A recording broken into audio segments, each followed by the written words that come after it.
President Rodrigo Duterte promises wage increase for public school teachers this year. Malacañang confident that the newly signed Telecommuting Act or the work-from-home measure will minimize traffic problems in Metro Manila. Bakit ako papayag? Baski isang bata lang walaan ng kamay. Also, as a president, why would I allow it? Sarahan natin yan. That's the last chapter yung per capita. And President Rodrigo Duterte to order a nationwide ban on firecrackers.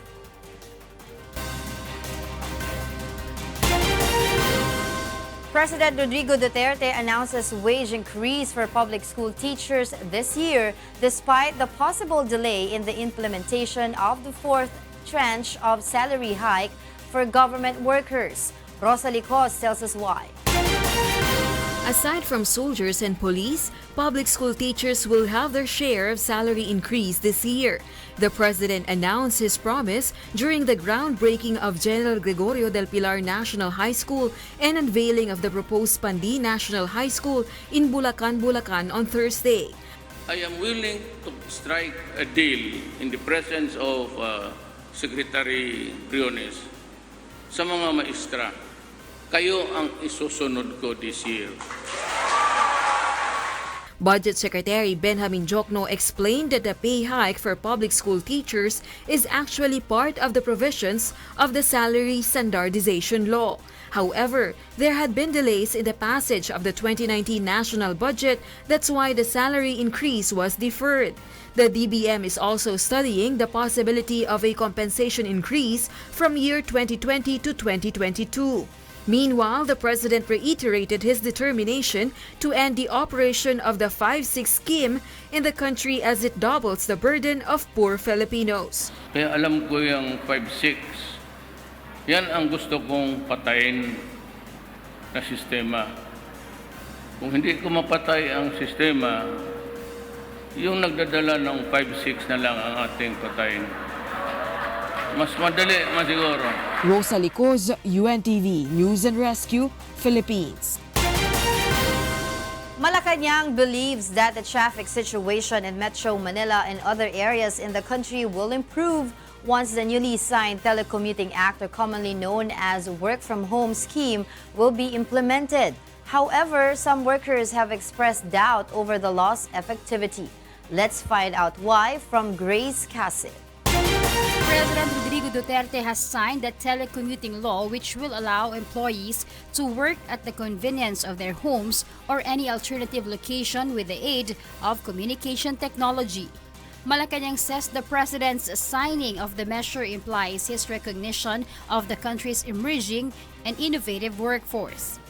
The palace is also confident that the newly signed law will minimize traffic problems in major thoroughfares in Metro Manila and other urban areas.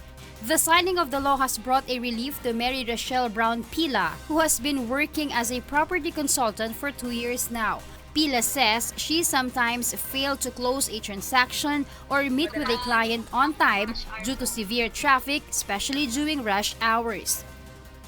Maganda po siya kasi ayun po, makakaiwas po ako sa traffic, tapos makakatipid sa pamasahe. However, Pila doubts if the law will truly benefit many employees since the country has yet to improve its communication network. May ibang lugar naman po na hindi ganun kaganda yung internet connection.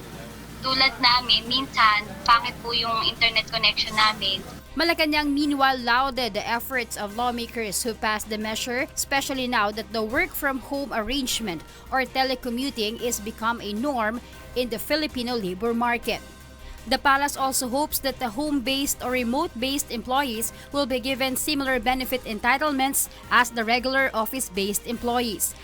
The Malacañang trusts that the Department of Labor and Employment will deliver its mandate in implementing the said measure. Grace Casin, UNTV News and Rescue, Philippines. The Department of Public Works and Highways will temporarily close the Estrella-Pantaleon bridge that connects Makati and Mandaluyong cities beginning January 19. John Nano tells us why. It's all systems go for the rehabilitation of the Estrella-Pantaleon Bridge on January 19 after being put on hold for several times. The structure connects Estrella in Makati and Barangka Drive in Mandaluyong City. The plan to rehabilitate the bridge has been deferred 3 times already. According to the Department of Public Works and Highways or DPWH, the structure is just 7 years old and based on its original design, it only has a 25,000 carrying capacity. However, there are at least 35,000 vehicles plying the bridge every single day, which have caused its pavement to weaken and be at risk of collapse. Bukod sa paluluangin, tinitingnan namin yung preparedness nito, so the big one na sinasabi ng pillbox. Now, doon sa Mandaluyong area, pinipredict na baka 8 ang intensity. The DPWH plans to add 2 more lanes to the bridge existing 2 so that more vehicles will be able to ply on the bridge. There will also be expansion of the sidewalks and strengthening of its foundation. The project cost 1.47 billion pesos, but the government will not shoulder any amount since the overall fund is a grant from China. The bridge will be temporarily closed to motorists for a period of almost 3 years. For this reason, motorists are advised to take an alternative route. Meanwhile, the Metropolitan Manila Development Authority sees heavy traffic situation, especially in Makati, because of the bridge closure. Dati, ang average yan, para makatawid ka sa bridge, mga 9-10 minutes lang nandun ka na sa kabila. No? Regular hour yan. Pag nagsara yan, mga 30 minutes kasi iikot ka pa. No? Pero I doubt it. Baka 1 hour to. The MMDA is now coordinating with the traffic bureaus from Makati and Mandaluyong to help clear the roads that will serve as an alternative routes for motorists. Aside from the Estrella-Pantaleon Bridge, the MMDA also plans to begin the rehabilitation of Guadalupe Bridge in Makati and Lambingan Bridge in Manila. Joanano, UNTV News and Rescue, Makati City. The military and police advise all its personnel to refrain from drinking liquor in public places, especially in bars and casinos, as directed by President Rodrigo Duterte. Leah Ilagan tells us why. Forces of the Philippines Chief of Staff General Benjamin Madrigal reminds soldiers to follow the policy covering uniformed personnel, including the ban on drinking in public places. The reminder comes after President Rodrigo Duterte directed the Philippine National Police to order its CAPs to stop drinking liquor in public. Are prohibiting, of course, our our personnel of public places na mag-iinom, especially beer houses. Matagal na ito nga natin and lalo nating pinaiigting na masiguro na may patupad yung kagustuhan ng ating Pangulo. Madrigal warns that violators would be dealt with under the military justice system. Meanwhile, PNP Chief, Police Director General Oscar Albayalde clarifies that uniformed police personnel have long been prohibited from drinking in public, especially in KTV areas and houses of ill repute as part of the existing code of ethics. Caps are also not allowed to set foot on nightclubs and casinos. Bawal naman talaga yan. And basically, we are covered by the Code of Conduct, Code of Ethics as a government employee. No? As a public servant, we are covered by that. Sa civil service yan. Still, Albayalde says they released a memorandum in compliance with Duterte's directive, adding that police officials should serve as role models to the public. Violators of the ordinance may face administrative charges. Leah Ilagan, UNTV, News and Rescue, Camp Crame.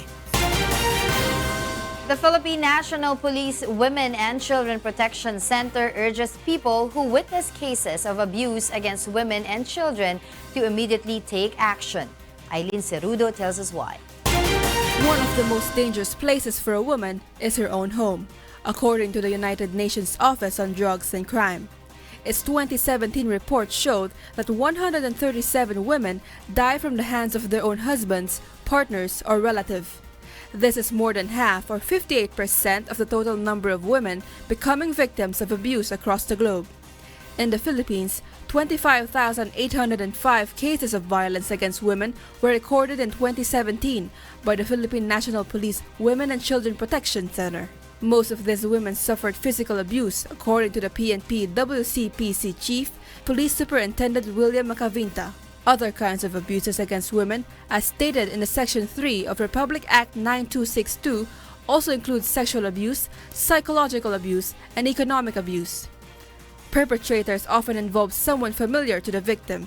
Kalmitan po kasi kilala ng biktima yung perpetrators, either mag-asawa or mag-live-in. So, yun ang nangunguna po doon sa profile niya. Macavinta says that in 2018, the incidents of violence against women have dropped to 18,947 or 27%, attributing it to programs they implemented. These include information dissemination and proper training for the members of women's desks to prepare them for an immediate action in case there are reports of abuse. The WCPC also urged victims to immediately report to the nearest social worker or women's desk in their village should they experience any abuse. They may also contact the nearest police station through 117 or WCPC's hotline 0919-777-7377.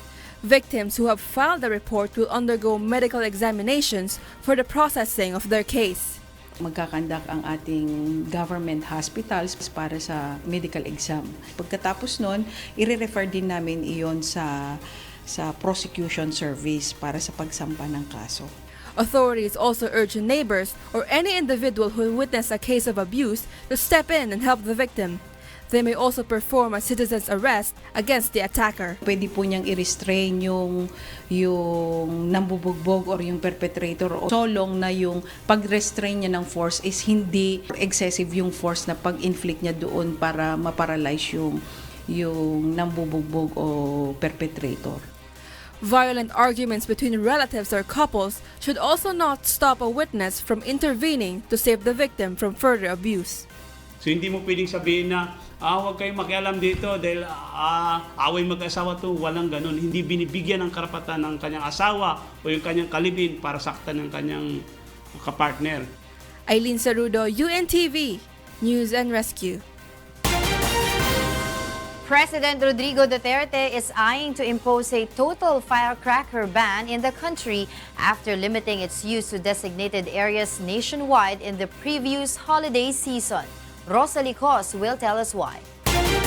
Soon there will be no firecrackers and fireworks to be allowed for individual use or local government sponsored. During the turnover of housing units to several wounded in action soldiers, police officers, and local government unit beneficiaries in San Jose del Monte, Bulacan on Thursday, President Rodrigo Duterte said he will order a nationwide firecracker ban by issuing another executive order subject to review by the Department of Justice. I will issue the executive order at this early para warning na doon sa lahat that I am banning firecracker altogether. The Philippine Pyrotechnics Manufacturers and Dealer Chairman Emeritus Celso Cruz meanwhile said they respect the President's decision but he should also value the tradition of Filipinos. Sana mapagtagumpayan na niya na yung nakaugalian na ng mga Pilipino sa mahigit na 400 taon. Sana sa isang iglap mabura natin at tayo kumbaga maasa na niya kung ano man yung plano. The President also belied superstitious claims that firecrackers and fireworks drive away evil spirits. Bakit ako papayag? Baski isang bata lang mawalaan ng kamay. So as a President, why would I allow it? Sarahan natin yan. That's the last chapter yung firecracker. Do not believe in that. Paalisin mo ang devil, demonyo. Kaya sa totoo lang yung kaharap ninyo nagsasalita ngayon isang demonyo rin. Based on the latest count of the Department of Health, incidents of firecracker-related injuries dropped by 34% during the holiday period covering December 21, 2018 to January 5, 2019 as compared to the same period in 2017. It was in June 20, 2017 when President Duterte signed Executive Order 28 that regulated the use of firecrackers and other pyrotechnic devices and only licensed individuals are allowed. The order also allowed community fireworks display only in designated places sponsored by the local government. Meanwhile, UNTV has been a long-time advocate of Firecracker Ban, especially during year-end festivities. Kasi may mga ibang mga lugar, pinagmamagaling pa nila na gumagastos sila ng, let's say, something like $200,000 US. Totoo. Na tagastos ka halimbawa ng yun na lang $100,000 US. Hindi naman biro yun. Magkano na sa peso yun? Diba? O ngayon, ano ibig lang sabihin? Ang dami pong nagugutom. Ang daming mga hindi kumakain. Ang daming mga nauuspital, walang pampagamot. Ang daming mga nangangailangang ipadialysis. Yeah. Ang daming mga nangangailangan na makikita mo sa kalye na wala silang ng anuman. Pinaputok lang naman natin. Diba sa Davao, meron silang total ban dyan na ginagawa no? Ang sa atin kasi, dapat ang mga pagpapaputok ng firecrackers, dapat yan ang nag-execute, ano? Kung may i-allow man, halimbawa yung gusto nila magpa-install, magpalagay, kung may i-allow man, yung talagang may mga technical know-how na nagse-set up talaga. Tama. Yung hindi dapat i-allow yung nagpapaputok ka ng solo-solo or whatever. Hindi. Rosalie Coz, UNTV, News and Rescue, Philippines. A Paris-based Filipino artist is set to hold a collaborative art exhibit in France, which will highlight Filipino culture and talent. Here's why from June Gari. Filipino contemporary artist Alan Ray Miggs Salazar traveled to Europe in 1998 to find a place to nurture his passion for arts. Alan Ray, or Miggs to those familiar to him, says he took fine arts at the École Nationale des Beaux-Arts du Paris and an intensive brief course in photography in Würzburg, Germany. He stayed for some time in Venice and Florence, Italy to learn about and immerse himself in Italian Renaissance art history. His artistic passion then took him to Paris, France, where he was able to plant his roots on fertile grounds. So I decided to follow my passion, continue my passion in art here in Paris. Kasi nakita ko na unang-una yung place is very enriching for an artist. Pangalawa, the place is very conducive also for artistic expression. Since 2002, Miggs has held exhibits in France, Italy, and Argentina. But it was in 2015 when his efforts finally bore fruit when he was invited to participate in the International Biennale of Contemporary Art in Florence, Italy. The next year, he went on to join the same event and also became part of the 27th Anima Mundi in Venice, Italy. Last June 2017, Miggs was awarded the Marble and Gold Trophy of the Bust of Julius Caesar Imperator, besting more than 2,000 artists worldwide. He is the first Filipino to receive such award from the L'Accademia Italia in Arte nel Mondo Associazione Cultural in Brindisi, Italy. Miggs's pieces focus on catalysmic iconography with political narrative and social-religious portraits that depict beliefs, battles, and experiences of humans. Some of his works have already been published in international books. The artist says promoting Filipino talent and helping fledgling artists find their niche in France have been part of his advocacies. So until now, I keep on promoting our Filipino art and culture in Europe. Not just in Europe, but also in Latin America and also in North America, including Canada. Naniniwala ako na malaki pa yung gagawin ng mga Filipino artists, lalo na sa Europe. The competition is very, tight. Naniniwala ako na someday we will prevail. The Filipino art and talent will prevail. As of now, Miggs is busy preparing for the celebration of the Philippine Art Month on February, where he will hold a collaborative art exhibition in Montmartre, Paris, dubbed as Sining sa Paris. The exhibit will be mounted with several Filipino artists in cooperation with the Philippine Embassy in France. June Garin, UNTV News and Rescue, Paris, France. Up next on Y News. Wounded dolphin rescued by local officials and UNTV dive team in Morong, Bataan. Susungkitin mga bituin para lang makahiling na sana'y maging akin puso mo at damdamin. Trixie Cuadrado and Vingel Tingkoy among Benny Saturn's top 4 picks for the semi-final round of the Wishcovery Season 2, the singer and the song. I wanted to be a Miss Philippines in every aspect of the word. It's not that I just carry the Philippine sash, I wanted to... And Miss Universe 2018, Catriona Gray vows to promote Filipino talent and culture during her reign. Welcome back to Y News. We pick up from where Angela Lagunsab left off. I'm Angelo Diego Castro III. And here are the headlines. Gun ban period for May 2019 elections to commence on January 13. COMELEC to debut voter verification system in the coming midterm elections. And President Rodrigo Duterte still the most trusted government official, according to the latest Pulse Asia survey.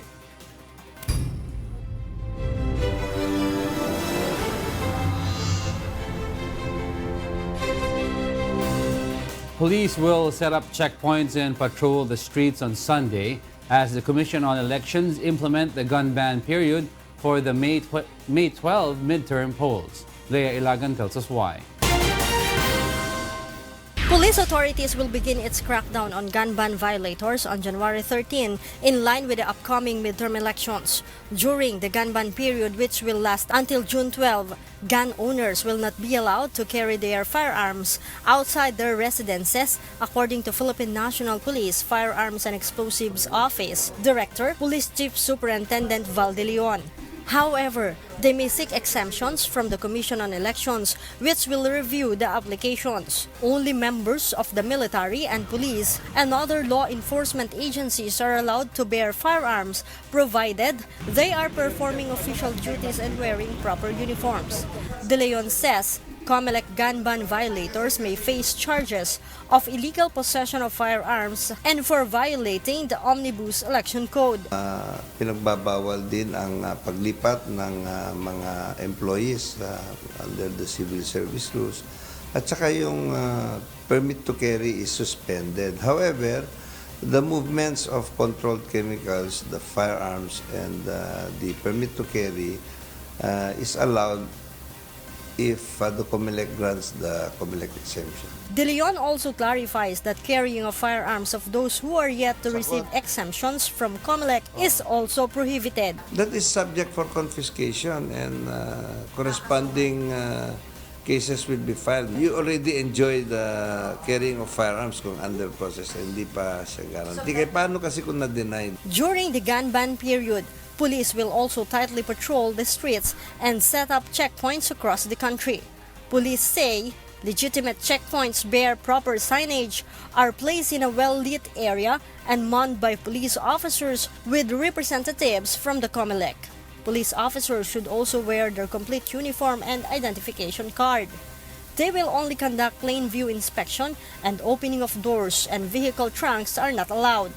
The PNP also advises motorists to turn off their headlights but turn on the light inside the car and lower the window during checkpoint inspection. Leah Ilagan, UNTV, News and Rescue, Camp Crame.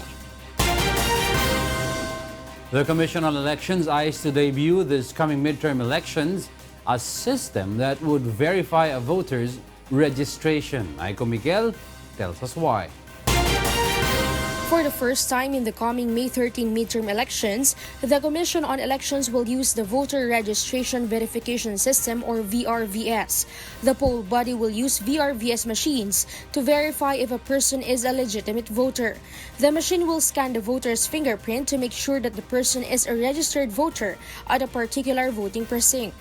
The COMELEC says such system will prevent flying voters on the day of the election. So basically, this is your fingerprint scanner. Okay, so you scan your fingerprint and your information will show up on the screen.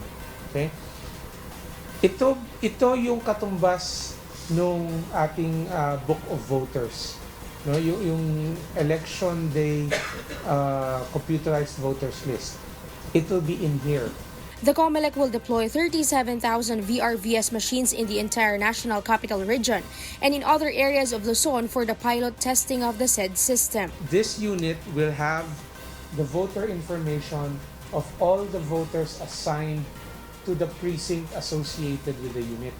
Ito ay naka-assign sa precinct 32A of, say, Manila. Then, only the voters of 32A in Manila will be in the memory of this device. Jimenez clarifies, however, that there will be a computerized voters list on the day of the election. The list will be for the use of the Board of Election Tellers in case they encounter problems with the VRVS. This comes with a printer, with a Bluetooth thermal printer, and it will print a receipt for the voter. And pwedeng ibigay yung receipt na yon doon sa ating electoral board. Basically, proof na siya ay na-verify na. Aiko Miguel, UNTV News and Rescue, Manila.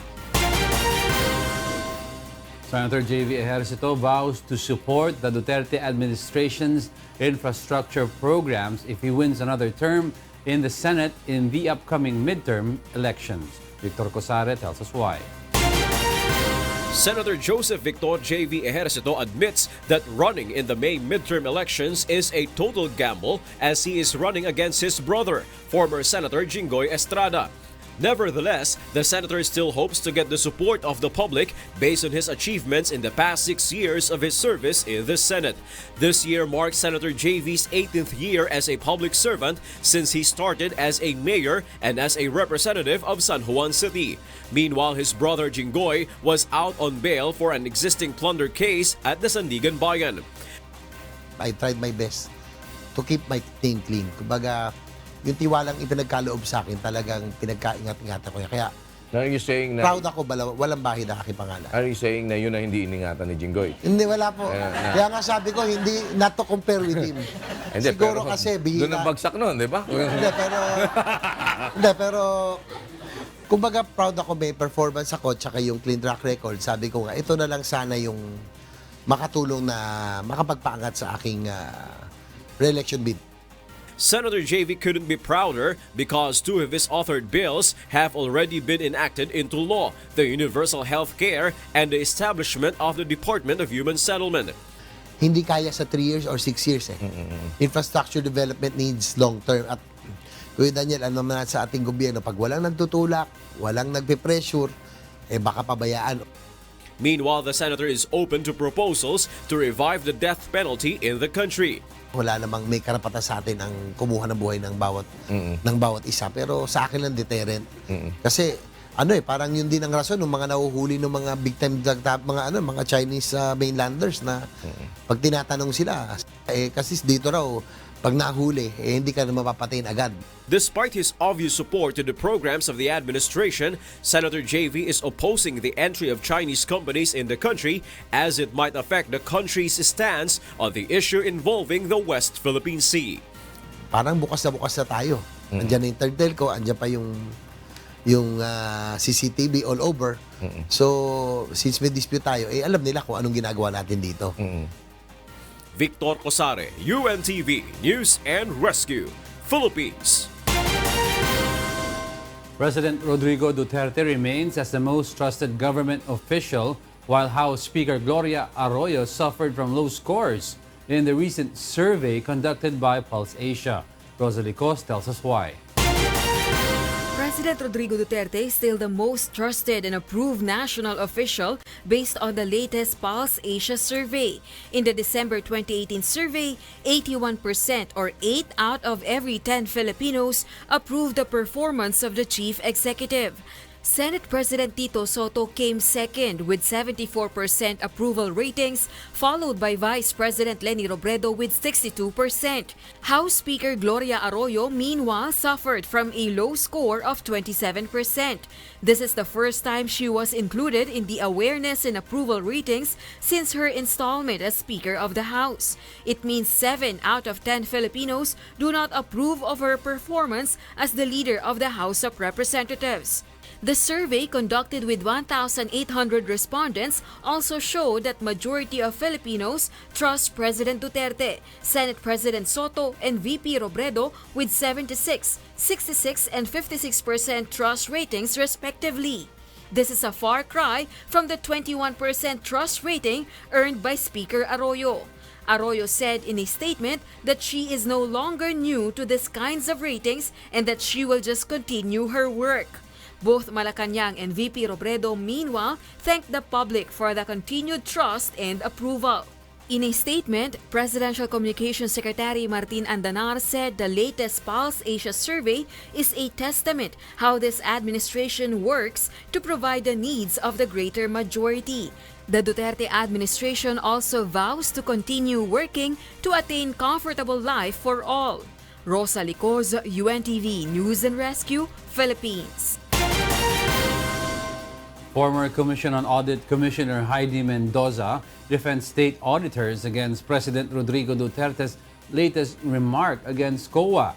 She says that if people are getting angry at state auditors, it means that they are doing a good job. Grace Casin tells us why. Mas marunong pa sa iyo. Sir, hindi pwede yan kasi civil service. Sabi ng COA. Kasi yung COA, every time may mali talaga. Ano pa itong COA na ito? President Rodrigo Duterte has again sparked outrage over his statement against the Commission on Audit. Last Wednesday, President quipped during a peace and order forum with local officials to just kidnap and torture state auditors who find fault in state projects. This is the second time that Duterte ranted against COA policies that he said are hampering the implementation of government projects. COA has refused to comment on the issue. But former Commissioner Heidi Mendoza said in a social media post that if people are increasingly getting angry, it means that state auditors are doing an effective job. Mendoza added that state auditors never want to meddle or hamper government transactions, and especially not to create opportunities to enrich themselves. She also added that a state auditor's role is to ensure that the government is properly spending the taxpayers' money. Presidential spokesperson Secretary Salvador Panelo meanwhile says that the president acknowledges the role of COA since they are helping the government to stop corruption. However, he pointed out that COA should not slow down transactions when it comes to government project spending. Kung ang requirement mo sa bidding, for instance, merong number of days na kailangan magsabit ka ng ganito, pwede mo namang i-reduce yun. Kasi usually, matagal talaga ang processing eh.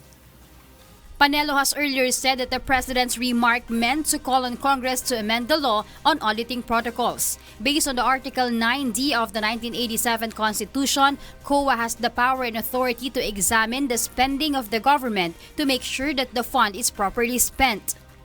COA is also mandated to submit to Congress and the President its manual report about government agencies. Grace Casin, UNTV News and Rescue, Quezon City.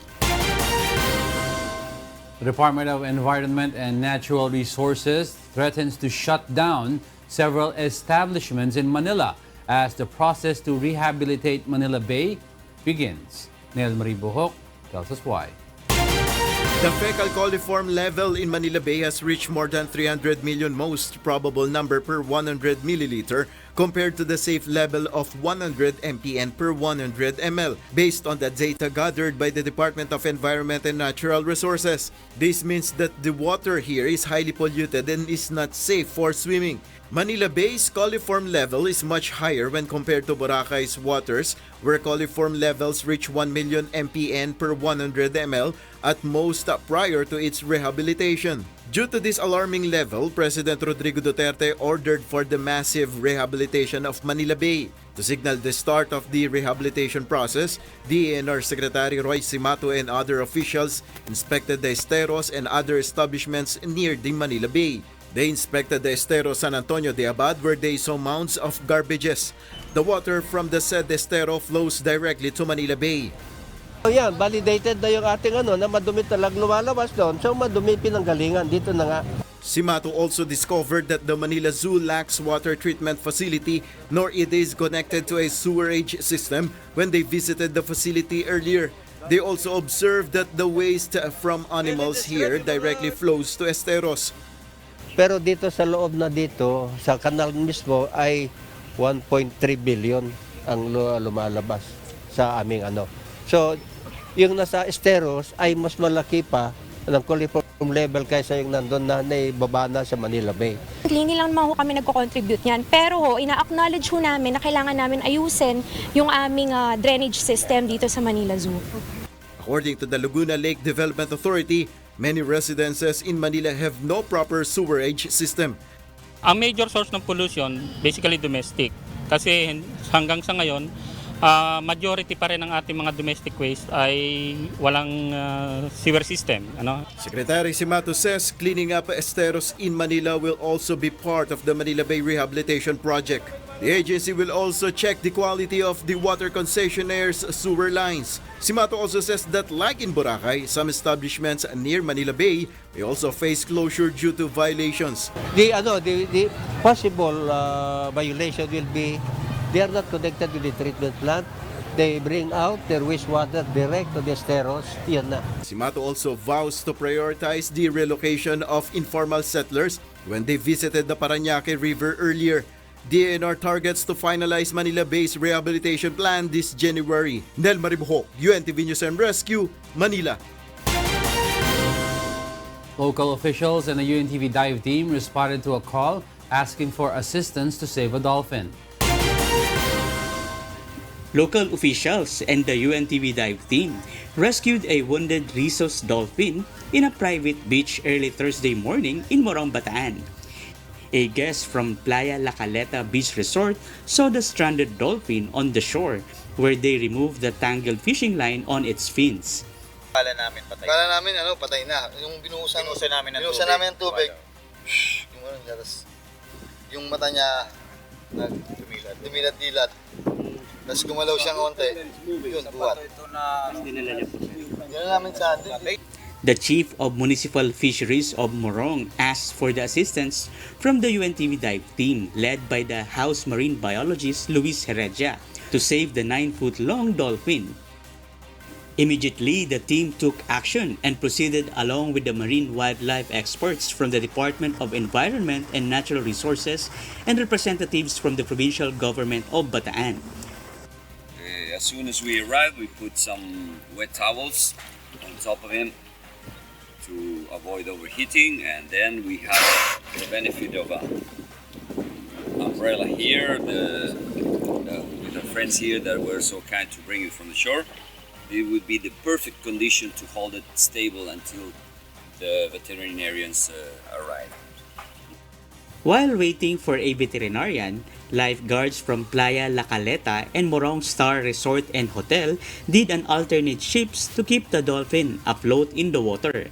The adult rhizomale dolphin suffered wounds in its body and tail that was apparently caused by a fishing hook. According to veterinarian Leo Jonathan Suarez, the wounds were probably caused by shark bite. Sa initial assessment namin sa animal, mukhang hindi po natin sa talagang pwedeng ma-release kasi kung nakita nyo yung sugat niya sa buntot, yung hook niya, nagbumaon na po siya doon, di ba? So, masakit po talaga, hindi po siya normal makalangoy. And mukhang matagal na po yung rope na nag-entangle doon kasi nga may signs of healing na doon sa edges doon sa wound. Kaso ang lalim ng So, most likely may infection na rin to sa dugo. Suarez added that the Rhesus dolphins rank 6 of its species that are frequently stranded on shores for various reasons. The wounded mammal was then transported to Ocean Adventure in Subic, Zambales for further treatment and examination. The UNTV dive team, meanwhile, was thankful to be a part of the dolphin rescue. Brian Evangelista, UNTV News and Rescue, Morong, Bataan. Wish cover composer Venny Saturno names the 2 wish coveries from Caraga region who will move to the next round. Leslie Longbowen explains why.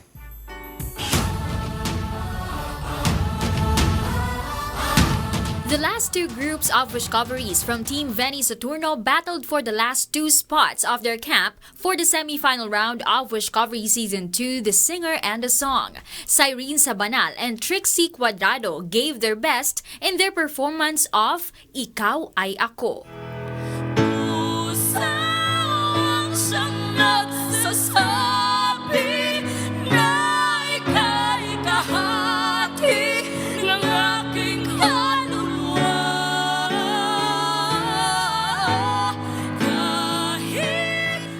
Kung boses pag-uusapan, walang itatapon. Parehong maganda. So, linis na lang ng performance ang basis of my judgment. Wishcoverer-composer Venny Saturno picked Trixie over Cyrene. Sa short na coaching namin po, kahit papaano po natutunan ko yung mag-deliver ng song na with feelings, with heart. Venny was also impressed with Anthony Lapinig and Vingel Tingkoy's rendition of Kung Akin Ang Mundo. Susungkitin mga bituin para lang makahiling na sana'y maging akin ang puso mo at damdamin. Kung pwede lang, kung kaya lang, kung akin ang mundo. Siguro pag may nakakita dito, kung ako man iisipin ko na pwede silang dalawang maging recording artist. Vingel was chosen to step to the next round. Mga sinabi ni Sir Benny na mga advices na sinabi niya, talagang sinapuso ko talaga yun kasi parang... Camps Boy Christopher, Noel Cabangon, and Moy Ortiz are also set to complete their top 4 Wishcoveries this weekend to start preparing for the semi-finals. Leslie Longboan, UNTV News and Rescue, Philippines. Up next on Y News. U.S. President Donald Trump threatens to declare a national emergency to fund his proposed U.S.-Mexico border wall. Yeah, obviously, been struggling for a long time. I've been in a lot of pain for, well, it's been probably about 20 months now. Former world number 1 Andy Murray to quit playing tennis this year. I wanted to be a Miss Philippines in every aspect of the word. It's not that I just carry the Philippine sash, I wanted to... And Catriona Gray vows to promote and showcase Filipino talent and culture as she begins her Miss Universe reign. Y News will be right back after this quick break.